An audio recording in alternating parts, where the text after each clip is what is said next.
Jeremy Sockman here with something a little off the beaten path. I almost got lost looking for this one, but here it is, and it's a doozy.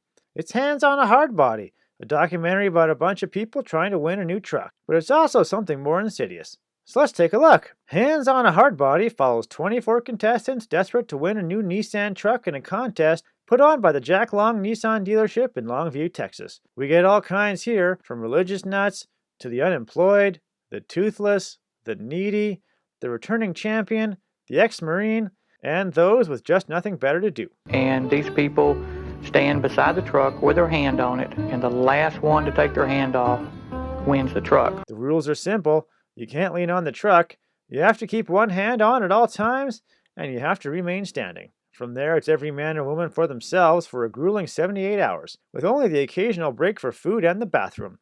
We see people drop out from exhaustion, hunger, insanity, anger, weakness, fear, pain, and complete mental breakdowns. All before, spoiler alert, JD wins the truck and gives it to his wife.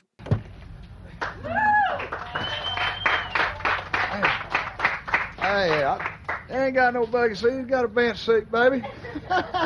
Now, I don't know about you, but I've never won a truck just for putting my hands on the thing for 78 hours, but then I'd be hard-pressed to. I don't have hands, but the one thing I can say is that I've never demeaned someone for doing that. And that's the real problem here. The director, S.R. Bindler, doesn't just want to document this crazy contest, he also wants to make fun of all the poor rednecks and desperately unemployed people who have to subject themselves to this kind of torture just to win a pretty crappy little vehicle.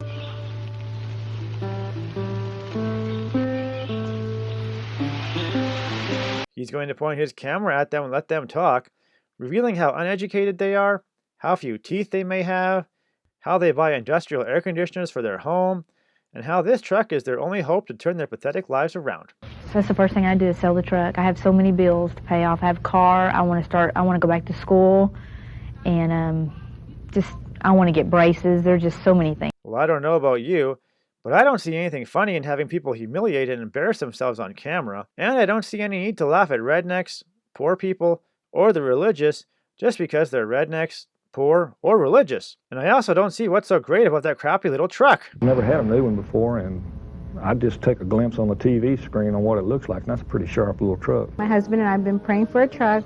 I believe that this is what God wants us to do. Truck make money. Cars don't make money, but truck do. So in the end, I just can't get behind this mean-spirited shaming of people whose only crime was desperation. I've got a little more empathy than that. I'm Jeremy Sockman, and I'm giving this elitist chortle at the poor my hands on a hard pass. Mystical kind of experience. It says we're engaged in a process here that, transcends this truck we're holding on to. Extremely wild. It's extremely crazy. It's a human drama. Well, I know you're fine beyond compare. Would you forgive me if I stare? I'm longing for your every curve. What do you know now? What's the word?